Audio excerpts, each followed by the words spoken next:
This is the life planning type stuff that they really want to do. You're listening to The Higher Ed Marketer, the podcast for marketing professionals in higher education.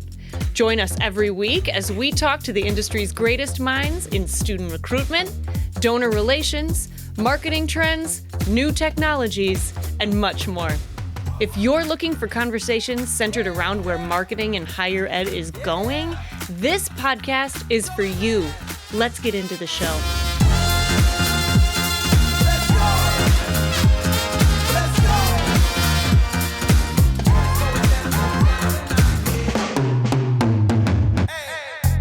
Hey, this is Bart Caylor, the Higher Ed Marketer, and today's episode is part of our special ZeeMee summer series of the Higher Ed Marketer.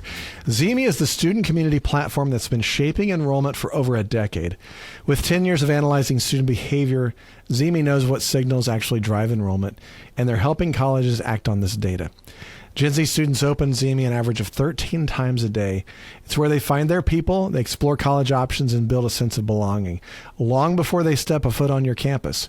And it's been working. Students in ZeeMee are twice as likely to apply, over 3 times as likely to commit, and 50% less likely to melt. They are about to launch some new products and give... Okay, I'm going to start this next paragraph over. ZeeMee is about to launch some new products to give colleges access to the biggest and most real-time set of student data in higher ed, and to tell you exactly what to do with it, allowing a deeper level of understanding of your students, a more personalized comms approach, and maximizing recruitment efficiencies. Want them to make recruitment and more personalized and, okay, I'm going to do this one again too. Want to make your recruitment more personalized and more powerful? Visit ZeeMee.com and tell them that the Higher Ed Marketer sent you. Okay, I'm going to take a beat, and then I'm going to do the intro for Vanessa. Troy's not here today, so it's all going to be me, and I'm going to kind of nod to that. So here we go. Hey, welcome to the Higher Ed Marketer podcast. I'm Bart Caylor. I'm doing it solo today. Troy called earlier and said he wasn't going to be able to make it, so I am doing this by myself. So we'll see how this works out, but I am so excited to be joined by Vanessa Didyk. She is the CEO of ZeeMee, the student community platform helping over 3,000 colleges build authentic engagement before the students ever step on campus. Really excited to have Vanessa on. She's been the CEO since 2018, and she's led ZeeMee's transformation into a data-driven powerhouse using real-time student behavior to help schools improve their yield and reduce that melt. She's a longtime leader in ed tech, a friend of the Higher Ed Marketer, and really passionate about building tools that truly serve the whole student. I am so excited to have Vanessa on the call. We did a LinkedIn Live a few months ago, so if you want to go look that up, it's on my LinkedIn profile, and you can watch and even hear more of a conversation that I have with Vanessa. But really excited about this conversation. Vanessa brings such a depth of knowledge, not only just with ZeeMee, but just with data and community. She's a Silicon Valley veteran, and so she's been around these types of things, and so she knows what she's doing, and she knows what's really going to make a difference for colleges. So let's just jump right into the conversation. Hey, Vanessa, it's so good to have you on the podcast today. And as tradition at the Higher Ed Marketer, we always ask our guests to give us something that they've learned recently that our audience would find interesting or useful. Okay, totally unrelated to everything that we're probably going to talk about. I was talking to a good friend of mine this week and found out that she's using ChatGPT for therapy. For to kind of bounce ideas, sort through feelings, sort through all of that, and that it's been incredibly helpful to her. And so then I was talking to another friend who said that she's using it to help kind of identify where should she live and what kind of people should she date and all of this personal life stuff. And I just thought both were really intriguing. And so I'm married, but I still want to now start using it for all the personal life stuff and see where I get. That's incredible. There's so much application to that, and it just continues to grow all the time. It's amazing. It's so cool. Well, it's so good to have you with us today, and we're going to just jump right in because I remember being on the campus of Taylor University many moon ago, and they're talking about this great new student platform to look at portfolios called ZeeMee. And so it has changed since then. I also remember, I think I found a picture the other day of a bunch of guys running around in orange jumpsuits with orange wigs on. And so walk us through those early years of where ZeeMee was and where it came along and the opportunity that you saw for ZeeMee from where it started. Sure. Yeah. Thanks for having me on. This is fun. We'll go back to like the days of, the legend of ZeeMee. So ZeeMee originally was founded in 2014 by Adam Metcalf and his really great friend, Juan J. Singh. And they had this vision that students are more than just the stats that they put down on paper in their application. And so the earliest days of ZeeMee was exactly that. It was this portfolio that students could create with videos and photos and written text and really capture who they are kind of off the page. And it was a really fantastic product and students loved it. Schools loved it. Some of the challenges with it in the early days were that students weren't completing the profiles quite at the same rate that the team was hoping and that I think the schools were hoping. But that's the origin of ZeeMee, where the name ZeeMee comes from, is sort of see me, but for Gen Z.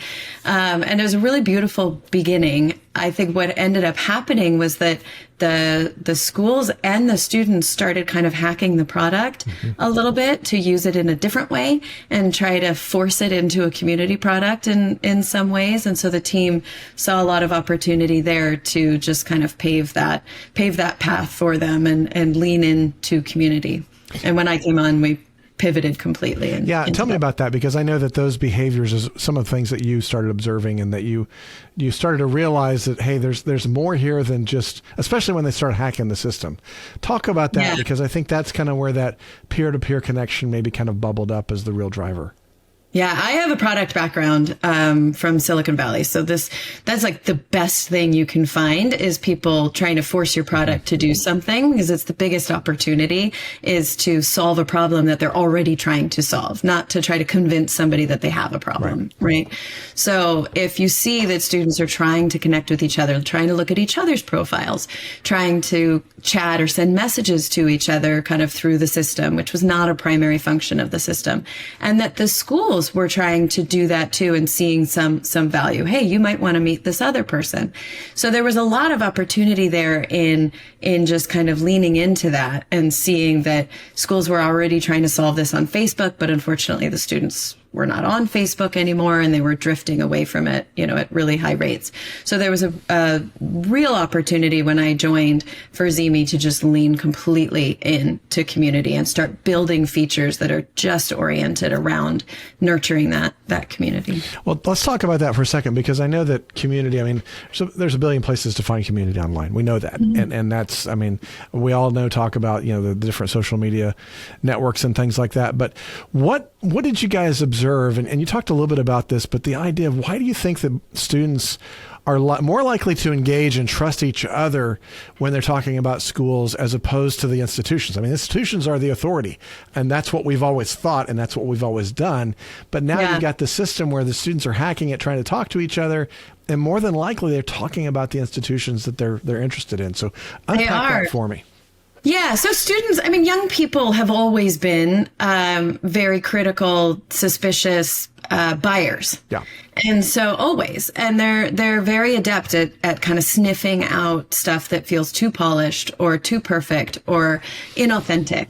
And so I think that's sort of one component is that they're genuinely seeking and craving authenticity and real life kind of information and the real stuff.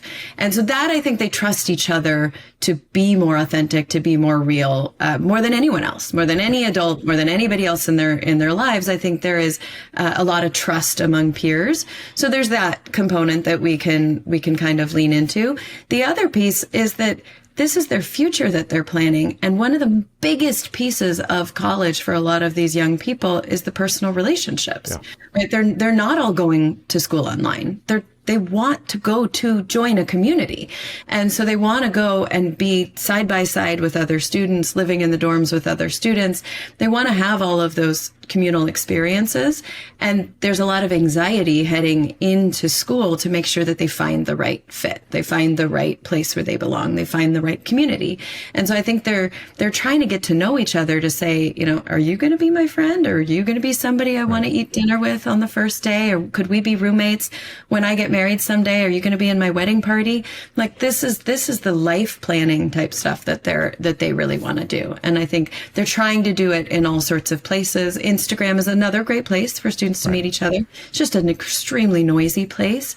And there's not as many opportunities to like really dig in and get to know somebody. And I think that's what ZeeMee leans into. Yeah, I like that because I think you used the word anxiety and worried. I think that, obviously we all know that Generation Z, there's been books written about it, just the idea that it is a very anxious generation. It is whether you want to blame that on the pandemic, whether you want to blame it on other parts of digital media or social media, whatever. Yeah. There's a ton of reasons why that exists.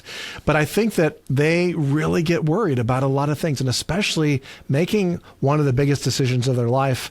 And I argue sometimes that it is one of the biggest investments that they'll ever make in their life is their education. I mean, most time your home is not going to cost as much as your 4-year education might, for some folks. And so it's the idea that this is a big deal. And there's a lot of anxiety, a lot of worry. That community, pulling those people together makes a big difference. I mean, you guys kind of see behind the scenes sometimes. I mean, what are some of those things that those students are, craving to kind of ease that anxiety? Yeah, they just want to get to know each other. So they do talk about the schools for sure. They will represent those schools well once they start to really build a community. Then we see them talking, kind of becoming evangelists for the school in other areas. Because in ZeeMee, we have lots of communities, right? Communities for each of the schools, but we also have community that sort of exists outside of a particular school. Students can join a STEM group or a class of group just for all students across the country. And we see them acting as sort of evangelists for the communities that they feel the most connected to. That's great. So there's a lot of kind of benefit, there. But they're also just talking about the TV shows they saw or something that happened in the news, or they're really just trying to get to know each other. They're searching each other's profiles. We have this really fun roommate finder feature. We have a friend finder feature. So they're actively doing those kinds of things too, creating smaller groups, trying to build those deep relationships long before they even commit to a school. Yeah, well, it's no mystery that I'm a big believer in ZeeMee, and people have heard me talk about it. So I'm thrilled to have you on the podcast. But one of the things that I've always really been impressed with, you guys are smart, you're astute, you pay attention, and you are listening. And so there's a ton of power in the fact that you're listening. And I like the term that you use, kind of that behavioral signaling. It's the idea that you have been doing it long enough. You've been listening long enough. You've been paying attention to the patterns long enough that you can now start to see these signals to say, if this student is doing these types of things, especially on this college community, school community, there's maybe a 15 times more likely to enroll, especially if they join that community. Yes. And then, so what are some of those other high value behavioral signals that you see that colleges should be paying attention to? Because I think that's one of the things that and I'm just going to go off side script here for a second.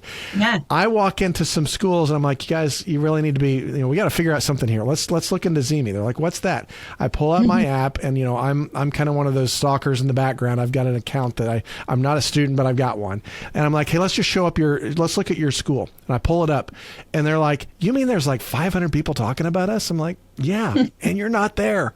And so that blows people's minds away when they start to understand that. And that's a good way to start the conversation. But once they start realizing that and start looking at that, what are the kind of, those signals that they should be paying attention to?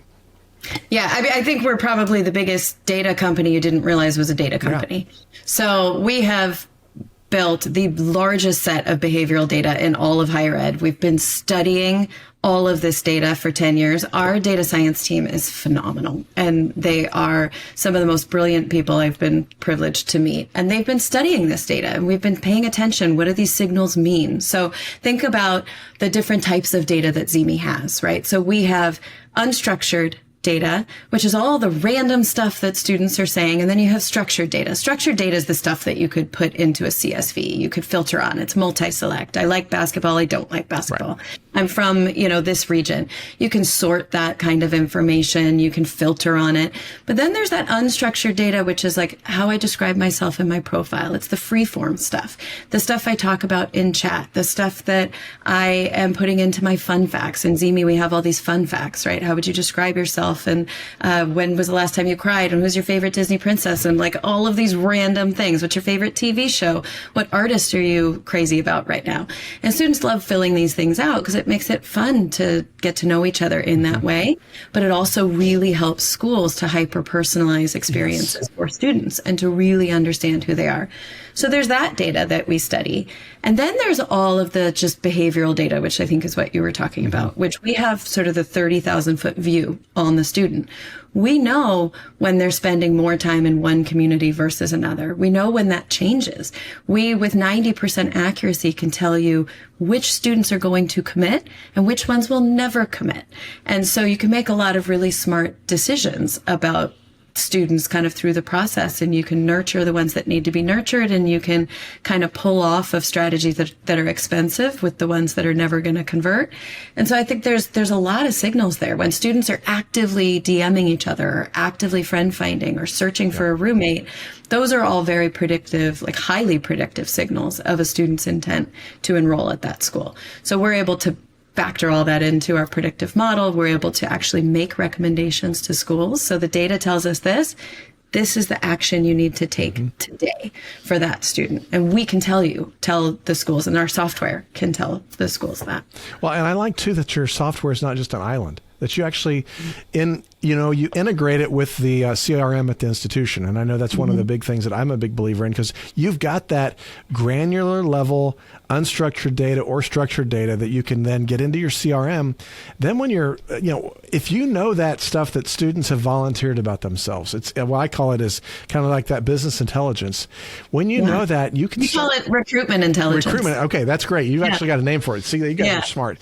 I'm just kind of making things up on the phone. It's exactly the same idea. Yeah. But when you have that as a recruiter, you can start forming the conversation around the things that you know. And students love it when you reflect back to them who they are, whether that is in a conversation, whether that's in a text or a voicemail or whatever it might be. There's so much. And today, especially with generative AI, I know you guys are kind of playing with some stuff. We're playing with some stuff. There's a lot of things that we're kind of looking at to say, now that we've got this mass personalization at scale, there's a lot of things that we can start doing. And so I guess part of the next question I wanted to kind of unpack is a little bit is when those institutions start doing that, when they start engaging with you and they start looking at that predictive data and they start really starting to pull that recruitment intelligence into what they're doing, what are some of those results that they're seeing? Yeah, massive impact to conversion. And the best part is when you understand who a student is, you can support them better. And so it's actually good for everybody. We're not sharing anything that would be harmful or hurt a student in any way. It only helps to make sure that that student's getting the right message at the right time, and only that message. Because, there's a young woman in my life who received an email from a school, and it was for a nursing program. She has no interest in nursing. And so what did that do? It actually upset her. Yeah. It made her angry that the school, and so now that school's off her list. And, she wants to be an entrepreneur. She doesn't want to be a nurse. And so to her, it felt like, well, they just don't know me at all. Yep. And so the schools that have this information, if they know that, this segment of students is very concerned with, mental health, maybe they talk about that in ZeeMee's chats. They put it in their bio. They put it in their fun facts. They've mentioned it somewhere that this is something that is a top priority for them. Then that's the message they need to receive. And so that's the list you want to push back into Slate. That you want to make sure an email gets off to them, or a bulk message in ZeeMee or something to help address that need. It's not just, oh, you're interested in this major, let's send you this comm. It's you're having concerns that mom might lose her job. Let's talk about financial aid. You have concerns about campus safety. Let's make sure that we get you all the information about how safe our campus is. Like, there's a lot of ways that just topics that matter to students, we can help kind of to make sure we're directing schools to the right right messages. We can also tell you who to stop sending $6 mailers to so that, you save tens of thousands of dollars. Yeah. We can tell you who the soft apps are because we have all of those signals on the students. Yeah. One of my favorite quotes that I always give in my presentations is from Alvin Toffler. He was a futurist back in the 1970s. And he says that the litter of the 21st century will not be those who cannot read and write, but those who cannot learn, unlearn, and relearn. And I think part of the challenges is that so much of our enrollment systems and our processes are, while we might be using updated CRMs or things like that, we are still doing a lot of the same things that we did in 2002, where it's like, hey, we got some variable data. Let's, put their name really big and their high school in here, and let's put their major in. And we're just not doing as much as we could. And I think that part of that is not knowing. People don't know what they don't know. That's why we're having this podcast, so that you can know about ZeeMee. But there's also just this level sometimes of laziness. We'll just buy more names. We'll just do this. That's not going to work anymore. And it's proving out that with the enrollment cliff, the search cliff, I keep telling my clients, you have to get more creative. You have to be more distinctive. You have to do things differently than you always have. And so I think that's a really fun way to look at this. And as we talk about this data, tell me a specific example where kind of that ZeeMee data really helped a college better prioritize the outreach or maybe reduce melt. Because I know right now we're kind of recording this. We've got the summer series. People are thinking about melt. Talk about that. Yeah, we can tell schools who's a melt risk, and that's based on 1,000 signals in ZeeMee. So there's a whole bunch of data that we're pulling. An example would be a student who has committed but is still very active in another school's community. That's interesting. A student who tried on hitting the going button to another institution just to kind of see how it feels, get access to those committed chats and kind of see what it feels like to be a going student at that school, right? So there's signals in our app that can help us kind of flag for a school, push that back into Slate and say, or into the CRM and say, hang on, these are the students. If you're going to really nurture somebody today, these are the people to nurture. These are the people to reach out to. We can tell you when a student gets admitted to a competitor school. Yeah. Well, that's a really great time to make sure that your brand is in front of that student, because mom's busy buying the balloons, tying them to the mailbox in the colors of the school that just admitted the student. So when they come home from school, it's, there's a celebration. Like, now's a good time to even something like send them swag, right? Like, just look at all of the tools that we have in our toolkit. We, couple specific examples. We will always tell our schools when a student tells ZeeMee that they're going to a school, but we know from the data that they're not committed. And these always have insanely high conversion rates in helping schools get students across that kind of finish line of depositing. So there was one example where we sent 150 names of students who said they were going, but had not yet committed. And on the first day, they divvied up the list to all the counselors. They all called. On the first day, 50 of them deposited that day. Yep. That came in, just all they needed was a phone call. So we can kind of help to point schools in the right direction. We had another school this year that unexpectedly, last minute, really missed their target for deposits on May 1. And they're, a couple hundred students off, and it was absolutely devastating. And we went and looked at the data, pulled the different data cuts where we're like, here's the students you need to go after. And we've now made back half of that deficit, and we're still climbing. So we're still looking at the signals from ZeeMee. Again, that's good for everybody. Yeah. We're matching students who were not paired yet with a school, and now they're paired with a school that is so thrilled to have them. Yeah. And so it's just like the gives me chills. I love those. I love those stories. And that's reminds me of when I started my career way back in the 1900s, where they, my creative director at the time, he always told me, he's like, we need to work smarter, not harder. And I think what I see so many times in enrollment teams is they're just working so hard and they're just wearing everybody out, but they're not being smarter about it. Yeah. And so I really love the fact that you guys are helping those schools be smarter about the work that they're doing rather than just running the rat race and trying to get it all going. And so each school is so strapped and so strapped. And so I think people often think, oh no, a community, is that going to add more work to my plate? Yeah. And what it actually does is reduce the workload, because you're not guessing about students. You know who to reach out to each day. You know who your hot targets are, or who your melt risk is, or who you can start to forecast who's going to commit. And all of that actually ends up saving time and pointing the team kind of in the right direction.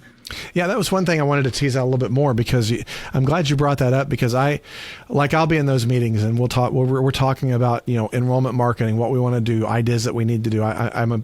People who hire me know that ideation is one of my strengths. I'll come in and come up with a lot of ideas. And sometimes when I bring up ZeeMee, they're like, man, Bart, that sounds great, but we just can't add another thing right now. And so I'd love for you to just kind of unpack that a little bit, because I hear people, they're overwhelmed. We're doing a ton of work.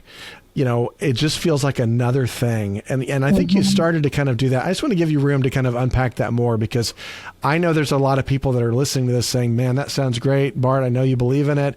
We believe in you. But man, it's just, we're having a hard time keeping up. We just came back from the Slate conference. There's all these things we're going to be doing. So tell me about what you would tell them. Well, the good news is community just on its own works. Yeah. So just by providing the space, right, the sort of public square or the quad for students to gather and get to know each other, it just works, because the students influence each other. The connections that they make move them through that funnel at higher rates. That's why the students in ZeeMee will enroll 15 times the ones who are not in ZeeMee. So that's just working without anybody putting any effort in. And then what we do is help kind of point teams in the right direction to give them to help them make use of all the data signals that are bubbling up from ZeeMee. And our newest product actually tells those frontline recruiters every single day, here's your 10 activities. Here's all the data signals that we're seeing. Here's the cuts. Here's what we've learned over 10 years and what our machine learning and data models are telling us. These are the students that need contact. Here's why. Here's what contact they need. Now go push this button and execute it. And so we're making it so much easier to make use of all the data. You don't have to be a data scientist. You don't have to have 10 years of recruiting experience to understand sort of the art of recruiting. Right. It's all just the software kind of just tells you exactly what to do each day. Yeah, I love that. And I love how you're partnering with the schools on that, because I think that's one of the other things too that I want to point out to people is that, yes, you can kind of say, well, isn't ZeeMee kind of ed tech? Yeah, they are. But no, I mean, there's a lot more to it. And I think the community plays that out. It's not just another piece of software. It's a community. But you have all that data on the back end. You have all that extra elements on the back end. And so when I talk to people about that, because that's the other thing that they do, is that sometimes they're like, well, we're overwhelmed, or they come back and they say, well, we're not sure we want to invest in that because we're really doing more name buys this year. We're doing top of the funnel. So let's talk about that, because people try to put these different things in the funnel just kind of like, oh, that's a boom, we're going to stick it here, or if we get more at the top, we're going to have more at the bottom. No, you're not. It's a fallacy. So talk that through a little bit about investing in community versus traditional top of the funnel tools. Yeah, I mean, in my mind, community is top of funnel. So that is a top of funnel. It's hard to put it into one place in the funnel. Yeah, exactly. And so in ZeeMee in particular, students are there to engage around the college journey. And so they are there to explore schools, to get to know schools. We drive a lot of organic traffic to our college partners. So there's a lot of just awareness that we're driving for schools, brand awareness, and then actual follows, and then actual inquiries, and then actual applications. So the students who are in ZeeMee are going to apply at twice the rate. The students who aren't, we're helping to identify all of those students. I think community is one of those things, and I drink the Kool-Aid on it, and I am a total community evangelist.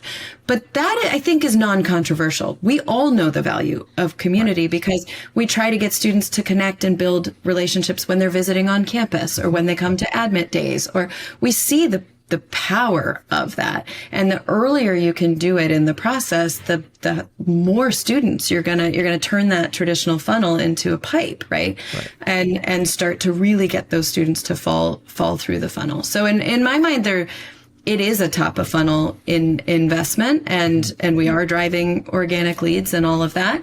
But it's also then about converting the students you have in your pipe better. Yeah. And if everybody could just drive better conversion once students are in the funnel, then you're going to have more fallout the bottom, right? So I think it's the value of community, and I don't care where you do it. I just think ZeeMee does it the best. But the value of community is, I think that you are going to increase that conversion all the way through. You can get more students in and then serve them better so they fall out. Yeah, that's what I have seen in my experience with the clients that are using ZeeMee, is the idea that when they are using it and using it well, because it does take it is an investment in time too. I mean, it's not a huge lift, but you have to, it's not a set it and forget it type of tool. You have to engage and you have to participate in it. But I love the fact that a lot of students are doing their inquiries and their apps through the ZeeMee platform. I mean, the fact that they're going, when they follow a school, that becomes an inquiry for the school, and that gets pushed into their CRM. I love that, because I had a couple clients recently that signed up with ZeeMee, and they like called me. They're, Bart, we just got a ton of inquiries just because they pushed the data in.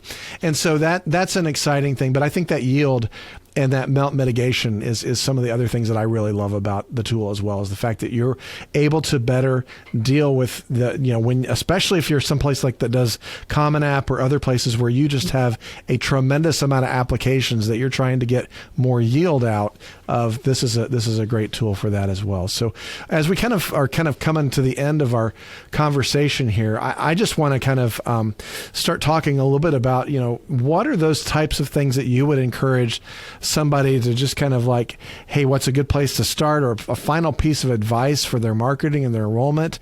I mean, I can tell you mine would be figure out how to, get ZeeMee into what you're doing, into your mix. But what would be something that you would offer into that? Yeah, I mean, I would say just start slow. I think that people do think that there's a ton of work involved in managing communities. And I think when the community is in the right space, and it's in a space where students expect to engage with the school, and and we find in ZeeMee that students sort of bring an elevated version of themselves to the platform, then they kind of help self-regulate. They help promote each other. They help cheer each other on. They actually do a lot of the work that the teams are kind of, our teams on campus are a little worried they're going to have to do. And so, yes, you're going to get more out of the community. You're going to get more benefit the more that you engage and the more that you nurture it and foster it and kind of provide more tooling for the students. But just start slow and allow those students to just have a space. That alone goes a really far distance. So I think that, you don't need to think about how you're going to run, lap 10. Just start on the first one and see how you can tackle. I like that. And I like the fact that you pointed out that students sometimes are the best, self-regulators. Even your student ambassadors are some of the best people to get into that place, so that, because it has to be organic. It has to be amongst themselves. And if you're a VP listening to this and saying, I don't need another thing I need to monitor, I'm not sure you have to worry about that. You've got tools and abilities to do that. So this has been really fun, Vanessa. I always love talking to you. It's always a pleasure to have you on. So what's one of the best ways that listeners could connect with you if they wanted to just pick your brain about community, or talk more about your background, or get a demo of ZeeMee? What's the best way for them to reach you? I would love that. I'm on LinkedIn, so Vanessa Didyk on LinkedIn, and then you can also reach me, Vanessa@ZeeMee.com. I would love that. Thanks so much, Bart. This has been such an honor for us. And just want to say thanks to the friends at ZeeMee for sponsoring the ZeeMee Summer Series. And thank you, Vanessa. Thank you. And I want to make sure everybody visits ZeeMee.com. ZeeMee is the watering hole. As I talk about watering holes in my book and everywhere that I go, ZeeMee is one of my number one watering holes. The students are already there. You need to join them. So you need to add that to your marketing and enrollment toolbox.